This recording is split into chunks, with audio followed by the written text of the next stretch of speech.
Assalomu alaykum qarindoshlar. Hammanglarning Ramazoni muborak bo'lsin. Har bir musulmonga nisbatan Ramazon bir alohida paytdan iborat. Bu Ramazonni qanday qimmatlantirish haqida nihoyat yaxshi tavsiyalar bo'ldi. Men o tavsiyalardan boshqa yana yangi alohida tavsiyalarni qo'shib qo'ya olmayman. Chunki qilingan tavsiyalarni yaxshi ado qilsak, men shu yetarli deb o'ylayman. Ammo shu Ramazonning alohida paytligidan iborat shu bir ish meni kallamda ba'zi o'ylarni paydo qildi. Shuning bilan bu o'ylarni sizlar bilan o'rtoqlashishni to'g'ri tepib qoldim. Bizning bugungi so'zimiz shu payt kalimasi ustida bo'ldi. Men bir qancha yil burun, balkim 15-20 yil bo'lgan bo'lishi mumkin. Conan Doyle'ning O'lmas haqida yozgan bir qator asarlari bor, bilasizlar balkim. U hikoyaning asosli voqealigi bundoq. Bir odam o'ldirildi. Uning yeniga saqchilar borgan vaqtda Alloh bilan o'lib bo'lgan. U yoqni tekshirib, bu yoqni tekshirib hech yepush topolmaydi. Shuning bilan ular O'lmasga odam avatdi. O'lmasdan o Enzi maydoniga berish imkoniyati bo'lmag'achqa shu vaqtda ahvolni so'raydi. U qandoq o'libdi desa, shundan u pichoqlanib o'lganligi. Pichoq tiqilgandan keyin bir qancha minut qansirab, andan keyin o'lganligini aytibdi. Ham o'lgan vaqtda u bir cho'ng sanduqning ichida ekan. Ya'ni o'ltirguchi uni bir sanduqqa sep qo'yapti. Shuning bilan O'lmas debdi.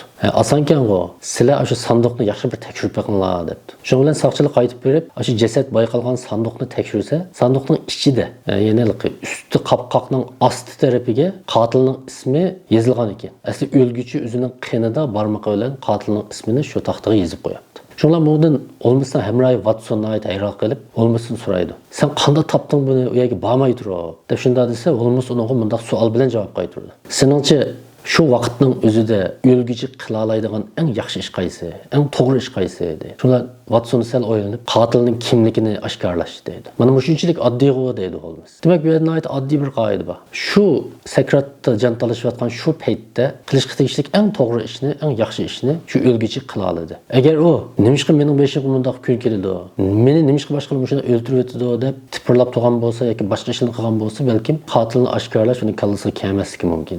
Bu nihoyat oddiy bir kichik hikoya. Amaliyotda shu o'lim oldidan iborat bir alohida paytda bu o'lguchi bir to'g'ri tanlash ilib bora olgan. Ya'ni shu paytning eng yaxshi ishini tepib qila olgan. Men demek şu oxudum şu. Bizim hayatımız ameliyatda uzak bir jarayon. Bu uzak jarayon sansızlığın paytlardan teşkil tapqan. Yani sansızlığın paytlarının zincirsiman birisiga ulanishi bilan anandan keyin bir hayat jarayoni shakllandi deyishga bo'ldi. Masalan, biz tug'ilgandan boshlab o'lguchi bo'lgan arliqda bovoqlik davrimiz, balalik davrimiz, balog'at davrimiz, yoshlik davrimiz, quramlik davrimiz va qarilik davrimiz degandek bir biologik taraqqiyotimizning o'xshamagan bosqichlarini beshimizdan o'tkazamiz. Mana shu o'xshamagan bosqichlarda o'ylab baqsak, hammamizning shu bosqichlarga loyiq alohida bir savollari va masalalar bor. Masalan, biz bolalik vaqtimizda demasakmi, o'quvchilik vaqtimizda bizning butun hissiyotimiz maktabda yaxshi o'qish yoki o'qishni bitirish. O'qish tugagandan keyin qanday qilsam yaxshi xizmat topa olaman, nima ish qilsam pul topaman degan asosli g'amning ostida qolamiz. Bundan keyin to'y qilish, oila qurishga duch kelamiz.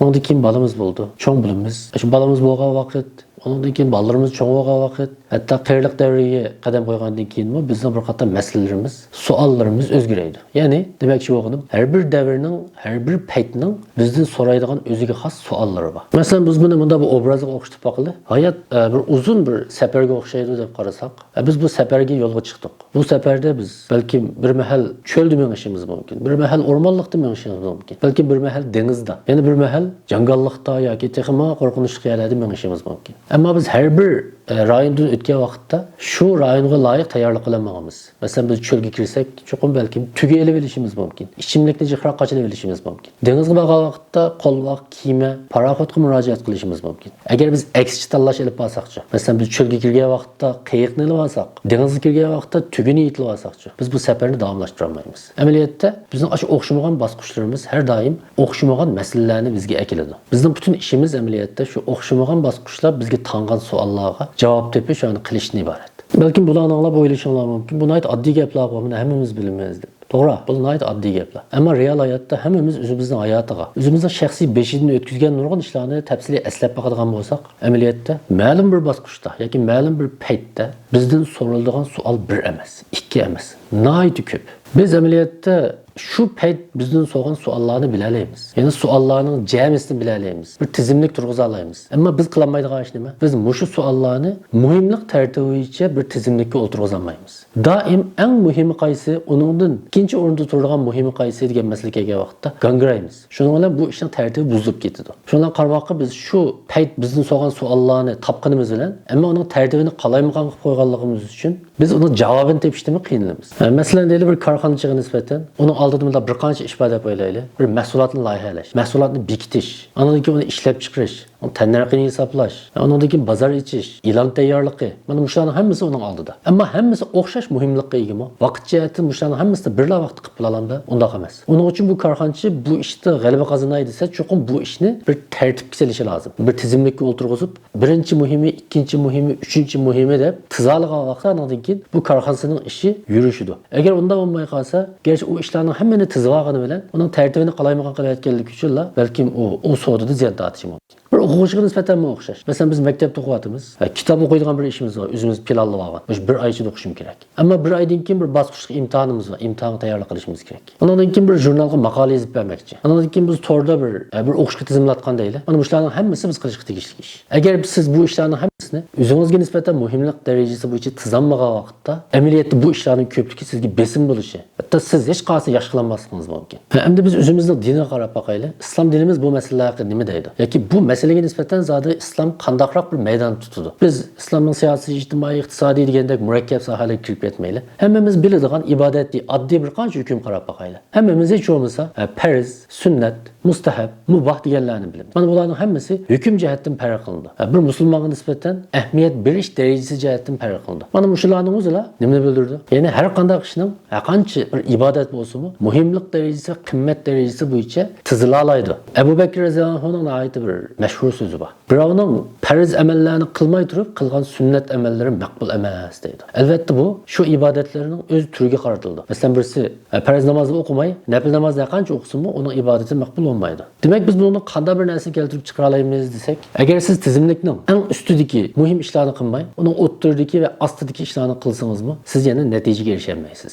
Men o'tganda Ochil blogida bir maqola o'qidim. Misrlik bir doktor yozgan maqola ekan, bu ismi Tariq Hishamg'u deyman. O bunda bir qancha misolni oladi. Agar siz uyda Qur'on o'qiyotgan vaqtingizda tuyuqsiz ishni chekib bir mehmon keldi. Bu vaqtda shu paytning o'zida siz qiladigan eng yaxshi ibodat qaysi deydi. Siz o'qiyotgan Qur'onni qo'yib, shu mehmonni kutishingiz shu paytning ichidagi eng yaxshi ibodat shu deb javob berdi. U o'zining beshinda o'tgan bir hikoyani so'zlab mundaq deydi. Bir kuni tug'ut bo'limiga bir bemor keldi. Shuning bilan biz operatsiyaga toza tayyorlik qilib, men yordamchimga siz men asboblarni dezinfeksiya qilib akiring desam, bu yordamchim hozir bomdodga azon chiqdi, men namoz o'qib kiray deb shunda dedi. Shundan Tariq Hisham deydi. Sizningcha bu odam ibodatning haqiqiy ma'nosini tushunganmidi deb savol so'raydi.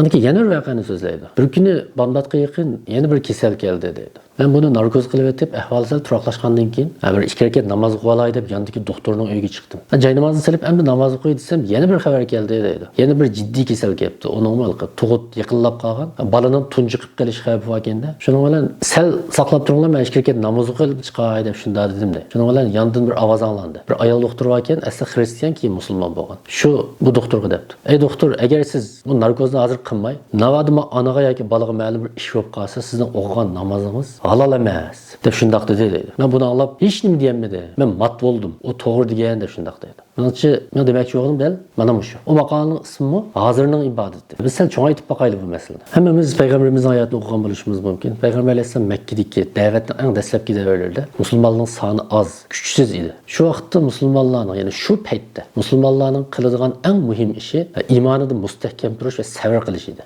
Ama ondan keyin asta musulmonlarning kuchlanishiga ergishib, ular atrofdagi qabilalardan va boshqa rayonlardan bir bexatar joy izlashga boshladi. Shuning bilan keyin hijrat qildi. Hammamiz bilamiz. Habasistonga hijrat qildi, hatto Toifga chiqib boqdi.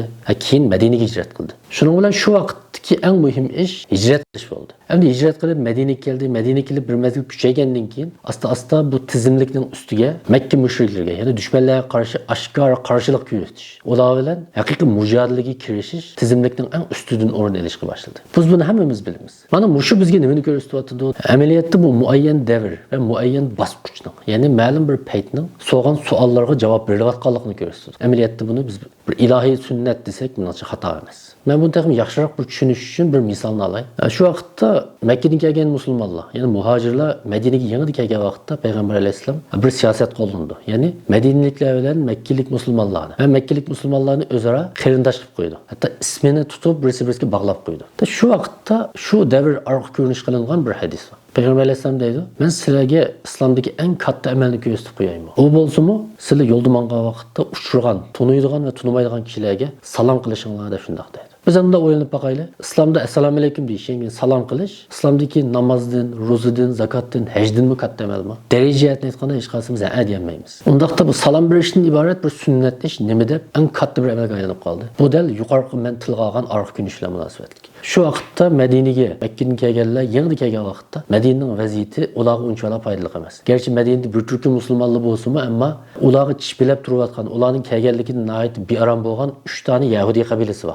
Bani Nazir, Bani Qaynuqa va Bani Qurayzadan iborat. Undan boshqa Payg'ambar alayhisalom kelgandan keyin saltanati qo'ldan ketib qolgan bir cho'ng bir munofiqning kattasi bor. Ya'ni Abdullah ibn Ubay deydigan. Biz uni hammamiz bilamiz. Undan boshqa Medine'ning sirtida musulmonlarga qarshi chipilab turayotgan, har vaqt birlashib musulmonlarni yo'qotishga harakat qilayotgan Mekke'ning mushriklar va atrofdagi boshqa qabilalar bor. Mana shunda bir alohida vaqtda, nihoyat qisqa vaqt ichida Madinada muhojirlar bilan ansarlardan tarkib topgan bir mustahkam bir gavdaning shakllanishi intayin muhim. Mana mushu ehtiyoj sababidan salom berishdan iborat bir oddiy bir ish shu davrning ehtiyoji bilan nihoyat muhim bir ishga aylanib qolgan. Demek bunu qanday bir xulosa chiqdi? Ba'zi vaqtda ma'lum paytda nihoyat oddiy deb qaralgan ish, ba'zi vaqtlarda yana alohida bir paytda favqulodda muhim o'ringa chiqib qoldi. Demek bu misollardan shuni his qila olamizki, paytning savollarga javob berish yoki men degan bu payt qonuniga rioya qilish amaliyotda bir shaxsning hayotiga emas, balki bir millatning, bir davlatning hayotiga zo'r ta'sir ko'rsatdi. Chunki millatlarga o'xshashlar o'xshamagan bosqichlarni beshidan o'tkazdi. Masalan, biz hozir alohida favqulodda bir tarixiy bosqichda yashayapmiz. Bu tarixiy bosqich bizdan so'rayotgan nurg'un ko'nkir savollar bor.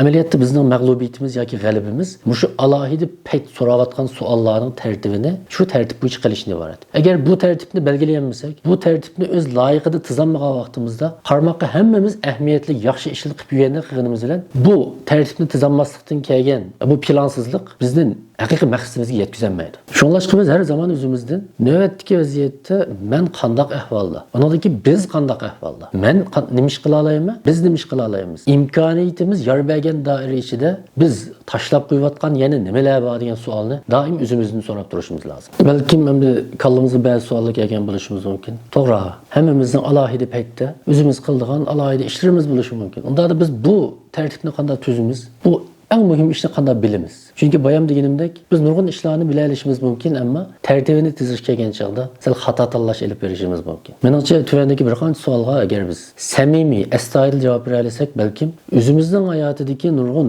bizga muhim ko'rinib qolgan ishlarimizni to'g'ri bir tartibda tuza olishimiz mumkin. Agar biz shunda to'g'ri tartibda tuza olgan vaqtimizda, andan keyin bizning hayotimizda biz darhol harakatga aylantira oladigan bir programmamiz bo'ldi. Bo'lmasa biz nurg'un abstrakt haqiqatlarga ishonsakmi, bu haqiqatlar bizning konkret realligimiz bilan bog'lanmay qoldi. Bu savollarning birinchisi men kim? Mening salohiyatim nima degan savol. Chunki har qanday bir kimlik shu kimlik taqozo qilgan bir yurish harakatlar bilan birga keldi. Masalan, men musulmon desam o'zimni. Unda da musulmon nima ish qildi degan savolga javob berishim kerak. Tabiiyla musulmon qilishga tegishli ishlarni qilaman. Shuning bilan mening kimligim bilan harakatimning orasida bir birdaklik paydo bo'ldi. Albatta bu kimlik nuqul musulmonlik kimligidan boshqa, ya'ni bu bir cho'ng kimlik. Undan keyin yine men qaysi millatga tabi? Men Uyg'ur. Undan keyin yana nurg'un uning ostidagi kichik kimliklarimiz bor. Masalan, men doktor bo'lsam, doktormi mening bir kasbiy kimligim. O'quvchilikmi bir kimlik, dodilikmi bir kimlik, onalikmi bir kimlik. Demak, har bir kimlik shu kimlik egasidan taqozo qiladigan ishlar zodi qaysi? Meningcha siz men kim degan savolga astoydil to'g'ri javob bera olsangiz, qiladigan ishingizning yerini topa olasiz.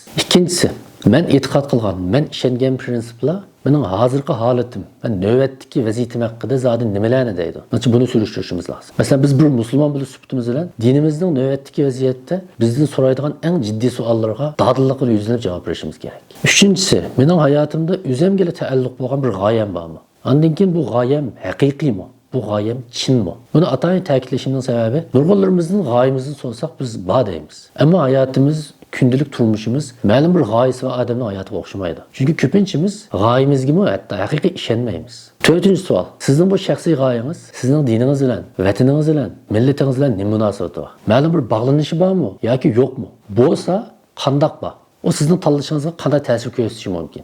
5-dan, men o'zimdagi imkon va tashqi sharoit menga ta'minlagan imkonlar orqali g'oyamga yeta olaman. 6-dan, men mavjud sharoit ichida o'zimni men to'liq tirishchilik ko'rsatdim deb ayta olaman. 7-dan, men yuqorqi savollarga astoydil javob berdim. Menimcha men sizlarning bu savollarga astoydil, samimiy muomala qilishinglarni umid qilaman. Hatto qog'ozga yozib, uzoq o'ylanib o'tirib, tafsiliy javob yozib baqsanglar, menimcha o'zingizlarda chuqur bir o'zgarishni his qilsizlar deb o'ylayman. Amaliyotda biz javobi o'zimizni rohatsiz qiladigan nurg'un real savollarni o'zimizga qochiramiz, o'zimizni pabilaymiz. Ammo reallikda masalalarni haqiqiy hal qilish uchun yoki masalalardan qutulish uchun amaliyotda shu masalalarga yuzlanish lozim. U bizni azoblasimi, jinimizni qiynasimi, u masalalarga yuzlanmay turib qutlanmaymiz. Biz bugun o'zimizni qochirgan toshdek kichik masalalar ati bizning oldimizga taqqa aylanib paydo bo'ldi. Biz navbatdagi paytimiz bizdan so'rayotgan savollar tizimligining eng ustidagi eng muhimlaridan o'zimizni qochirib, uning ostidagi, o'ttirdagi va eng tuvanidagi masalalar bilan hapilishib, o'zimizning ko'nglini avandirish, o'zimizning ko'nglini yasash amaliyotda o'zimizni aldashdan boshqa narsa emas. Hammalarga rahmat, Allohga omonat.